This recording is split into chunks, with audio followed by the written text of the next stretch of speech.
Once upon a time, there were 4 little rabbits, and their names were Flopsy, Mopsy, Cottontail, and Peter. They lived with their mother in a sandbank underneath the root of a very big fir tree. "Now, my dears," said old Miss Rabbit one morning, "you may go into the fields or down the lane, but don't go into Mr. McGregor's garden. Your father had an accident there. He was put into a pie by Miss Gregor. Now run along, and don't get into mischief. I am going out." Then old Miss Rabbit took a basket and her umbrella and went through the wood to the baker's.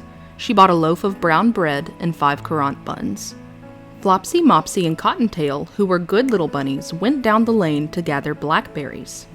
But Peter, who was very naughty, ran straight away to Mr. McGregor's garden and squeezed under the gate.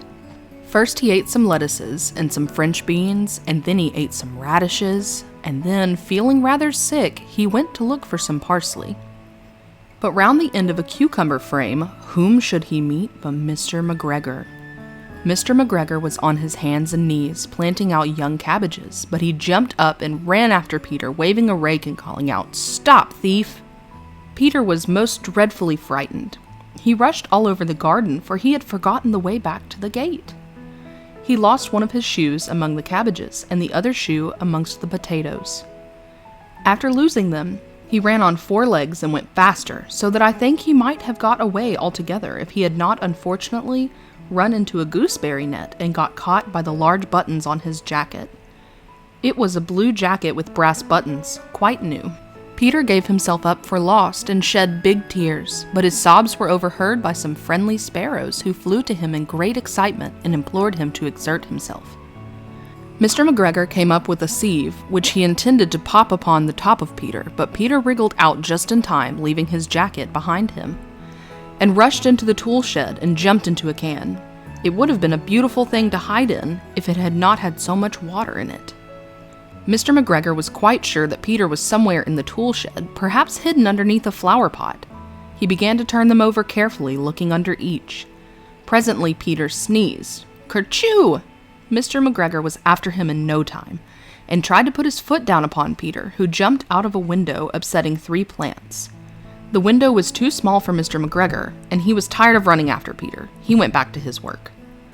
Peter sat down to rest. He was out of breath and trembling with fright, and he had not the least idea which way to go. Also, he was very damp with sitting in that can. After a time, he began to wander about, going lippity-lippity, not very fast, and looking all around. He found a door in a wall, but it was locked, and there was no room for a fat little rabbit to squeeze underneath. An old mouse was running in and out over the stone doorstep, carrying peas and beans to her family in the wood. Peter asked her the way to the gate, but she had such a large pea in her mouth that she could not answer. Then he tried to find his way straight across the garden, but he became more and more puzzled.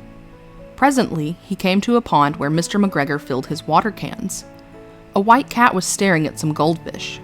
She sat very, very still, but now and then the tip of her tail twitched as if it were alive. Peter thought it best to go away without speaking to her. He has heard about cats from his cousin, little Benjamin Bunny.